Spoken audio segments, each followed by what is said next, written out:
Okay. We have some beautiful camels. In fact, they are bored.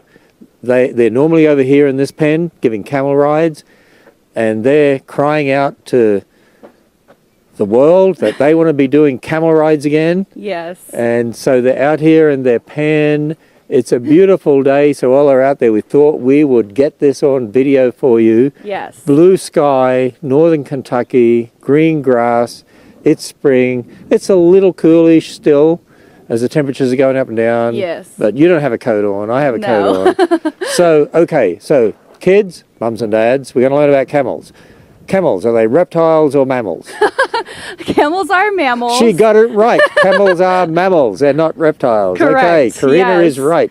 So they are mammals because they have hair. All mammals have hair at some point in their lives. And they also nurse their young with milk. So yes, these guys are camels. We have dromedary camels here. Now there are two. Do people drink camel milk? They do. I've actually drank camel milk before. Really? Yes. Okay. A lot of people who have allergies to normal cow's milk can handle camel milk. So yes, it's very, yes, they use this a lot, especially in the Middle East. Is it strong? It tastes very different from cow's milk. It's kind of hard to describe, but it's a very different taste from cow milk.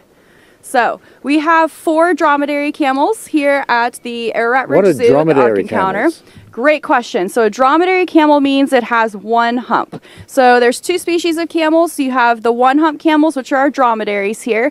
And you can remember that because dromedary starts with a D, and a D on its side makes one hump. And then we have our Bactrian camels, which are the 2 hump camels. And you can remember that because a B on its side makes 2 humps. Hey, that makes sense. I like that. Yes. A D, one hump. Yes. A B, oh, sorry, 2 humps. 2 humps. Mm-hmm. So we discriminate against 2 hump camels here? Is that? Yes, we do. We just have dromedaries here. They serve our purposes really well. So camels are related. Both species are related. They can interbreed. You get a hybrid called a tule, which is a really big camel, and they do not have 3 humps. They just have 1 big hump. So you don't get one with 1.5 humps? No. I guess 1.5 humps would be 2 humps. Yes. Technically, I was thinking about that. You know, very profound statement. If they had 1.5 humps, it would be 2 humps. Yes. So then they'd be a 2 hump camel. Yes. Not a 1 hump. Okay, all right. All right, so here. these are dromedaries, and they are native to the Middle East and Northern Africa, the Sahara Desert, the Arabian Desert kind of area. The Bactrian, the 2 hump camels, are actually native to Asia, a lot of the Himalayan mountains, the Mongolian plateau, that whole area. But like I said, they are part of the same biblical kind, which is the camelid kind, and that also includes llamas and alpacas. So a llama and a camel can actually reproduce to make a hybrid called a comma. So all one biblical kind. A comma? A comma. That is a camel-llama cross. Comma? It sounds like, yeah, like the punctuation. So we have 4 boys here. The one closest to us is CJ. Now, CJ just recently moved down from the Creation Museum. He's lived there for many, many years. But we are transferring all camel rides to only the Creation Museum, so he has come down here. All camel rides only to the Ark Encounter. I'm so sorry, yes. Only to the Ark Encounter. That is a flub on my part, yes. So all camel rides will only be at the Ark Encounter. And we're converting the area at the museum into more interactive spaces for animals, for families. Yep. So CJ, as you can see, he's standing next to Bocephus here, and you can see how much bigger CJ is. Now, CJ is kind of a mutant camel. He is unusually large. So he is much bigger than our other 3 boys. Did he enjoy moving down here? Not particularly, but he was brave. He did his best. Is he getting used to it now? Yes, so the trip down was, very different for him. He hasn't been in a trailer very often, but he's doing great now that he's here. Okay, I have to ask you a question, Karina. Yes. When Leanne was getting the donkey some food or whatever, she reckoned it was smiling. I've seen their lips moving all sorts of directions there. Look, are they smiling? Yes. So they have... Look, see that? Is that a smile? It could be a smile, yes. They have very prehensile lips. You can see they're actually split down the middle on the upper lip. And that helps them manipulate leaves off of branches so they can eat around thorns in the desert. So they have to be able to eat pretty much anything they can find because they are desert dwellers. So those flexible lips, those kind of fingers they have on their upper lip, that helps them manipulate their environment and get all those leaves off the thorny branches. Now, do they have different personalities? They absolutely do, yes. Camels are actually very intelligent animals, very huge personalities. So CJ here is our big goofball. If there's mischief to be had, he will get into it. He is definitely our mischievous little boy. He loves toys. We give him lots of toys to keep him busy. The one next to CJ is Bocephus. Bocephus can be a sweetie, and but since CJ's come down, he's trying to be tough because CJ's a lot bigger than him. So Bo's still kind of trying to figure out his place in the herd now. Luke on the other side of Bocephus there, he's our sweet, goofy, kind of laid back boy. And then way in the back, that red camel, that is Archie. What is wrong with Archie? Does he not like the group Archie here? is playing with a box. Oh. So Oh, that's a... yes, Oh, that camels box that had food love in it. boxes. Yes, so I don't even think there's food in it anymore. He just likes to play with it.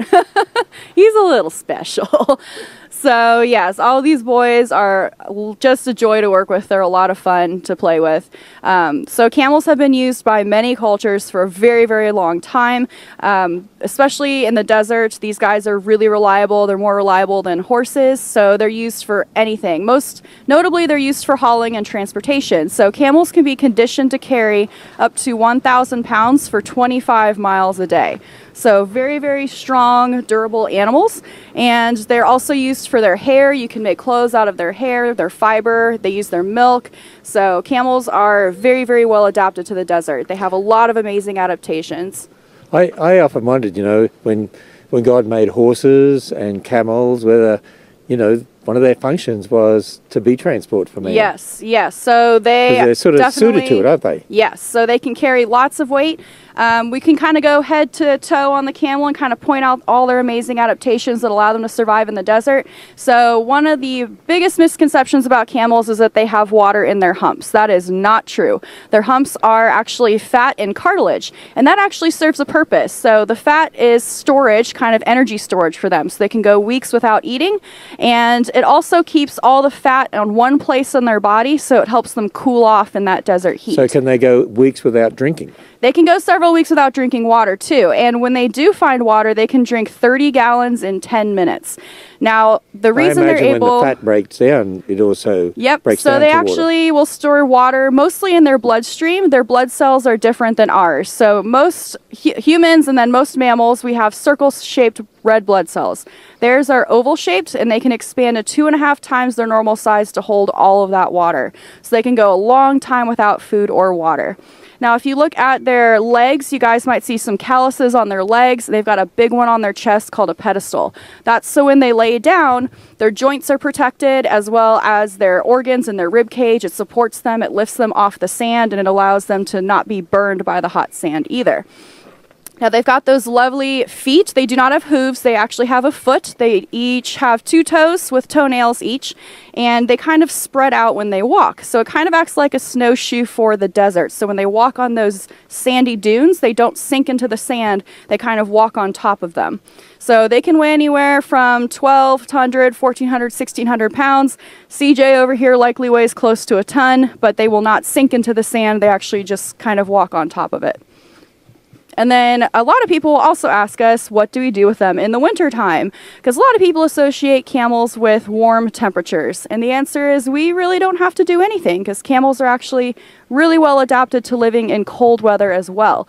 Deserts actually typically get very cold at night. So camels can adjust their internal body temperature between 93 and 106 degrees and be totally fine. They will grow these thick winter coats, which these guys have still. They're all starting to shed. It's shedding season. So they'll lose all that thick winter coat and they'll have a very, very short coat through the summer. But so these guys love be snow. From 93 to 106. Yep, and they'll be totally fine. our body temperature has to be around about 98 or so. Yeah, if we have a 93 degree or 106 degree body temperature, we're in trouble. We need to go to the they're doctor. totally fine. So they actually love the snow. They love playing in the snow. We'll actually make snowmen for them and stick them full of veggies. They'll actually walk around the fence line after a snow and eat all the snow off the top of the fence. They'll roll in it. They'll play in it. So they really enjoy the winter. And those Bactrian camels, the 2-hump camels, they're actually found sometimes in the Himalayan mountains, which can be as cold as negative 40 degrees Fahrenheit. And they are fine. So we really don't have to do much for our camels in the winter. They do just fine with the cold temperatures as as well. So these camels give camel rides. Did you have to train them to do that? Yes, so we did have to train them. So CJ here was actually trained by our staff. So we have our facility supervisor, his name is Josh, and he did a lot of work with CJ, and he trained him just in a couple days to do rides when we got him.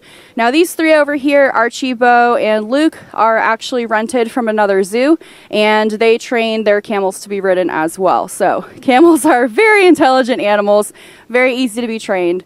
Bo's kind of giving you a good look at his little snoot there. So you can see how his nostrils can actually open and close, and that helps during sandstorms, so he can close his nostrils. He's also got the long eyelashes and ear hair to help keep sand out too.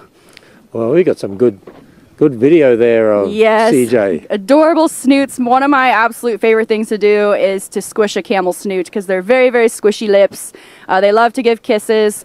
They can be very affectionate animals. We do a lot of relationship building with these guys, so they can be very affectionate, and you know, they do rides here. So we don't let people kiss the camels here? No. So when you're riding a camel, you'll just be on their backs. So one of our zookeepers will always be handling them, walking them around, because we have that relationship with them. A special saddle you put on them? Or? Yep, we do have a saddle. So a lot of people who have ridden camels before, probably in the Israel or other areas in the Middle East, they had the camel's cush, or lay down, in order to get on the camel. Well, we would have to do that several hundred times a day, because we can have hundreds of camel rides a day, and that's not very, that can be really annoying for the camel. So we actually just have this chute over here, so the camel stays standing all the time, and he can just walk in this chute, and we'll have the people just get on him while he's still standing. So it's right at the level for people to just kind of step on and over that saddle, and then we strap you guys in, and then we do a nice figure 8 here, and then we will stop at the end to do photos. They do know how to pose for photos, so everyone can get a good camera shot of their friends and family on the camel before coming back through the chute to dismount. Well, there you are. Everything you want to know about camels. I've learned a lot of things about camels today I didn't know. Good. So, stuff. Wow. 4 legs. You really know that. That's incredible. That's why I went to college. So, exactly. And 2 eyes. They do have 2 eyes. And one mouth. One mouth. Wow, look at that. So, yeah. Anyway, we've had a fun time learning about camels. Any other facts that you missed about camels? Well, boys are called bulls and girls are called cows. So a lot of bulls and cows. Bulls and cows. So now we do not have intact males here because they can be rather nasty. So they are all boys, but these guys are very friendly. They've worked around people their whole lives. A lot of people maybe might be scared to ride a camel, but these guys do great. It's basically their job. They are kind of a working animal. So they're very used to people. They've given hundreds and hundreds of rides in their lifetime. And you know, it is voluntary for them. We cannot force a 2,000-pound animal to do something it doesn't want to do. There's nothing that I can do to make 2,000-pound CJ do something he doesn't want to do. So they're like a working dog. They like to have a job. They like to have a purpose. So these guys do a great job doing rides. They do take turns. So I do encourage you guys to come try a camel ride when you come visit us. And just think, nowhere in the world other than here can you get a camel ride and see Noah's Ark. Yep. As you walk around the camel. And what do you do, like a figure 8 here? We do a figure 8, yep. And we have a 250-pound weight limit on our camels, so we'd never put more than 250 pounds on them at a time. And yeah, so it's very, very safe. It's voluntary for them. So we'd love to have you guys come ride a camel when you come back. It is $8 per person. So yeah. Well, there we are. And if you've got any other questions about camels, you can put them in there. And Karina is very good at going in there and answering all your questions for you. Yes. So our staff love to interact with you, and we love you interacting with them. So Karina, thanks. Leanne, thanks for being being the food person today. Yes. Yes, and entertaining the camels. Dangerous in there with thousands of pounds of camel. And I stayed outside the fence. We do have 4 pastures and 2 other yards plus stalls that they all rotate through. So they're all in this one pasture right here right now to graze it down, but we don't just keep them in this one yard all the time. They actually have 4 separate pastures, 2 yards, as well as indoor stalls that they can go between. So You're getting a lot of behind the Pretty scenes stuff. spoiled. When you come in, when kids and mums and dads come and visit the Ark and come here to the zoo, and they've seen all these programs, they'll know so much more about what goes on here. It'll mean much more to you to come and see all the animals here and to see Karina and Leanne and the other staff in person. Wow, you can go up to them and say, I saw you on TV. Yeah. Something like Yes, that. we'd love to talk to you guys, answer any questions you have. If you're interested in being a zookeeper or learning more about our animals, please ask us or one of our other staff walking around. We'd love to answer your questions. So there you are. Hope you enjoyed the program. Thank you.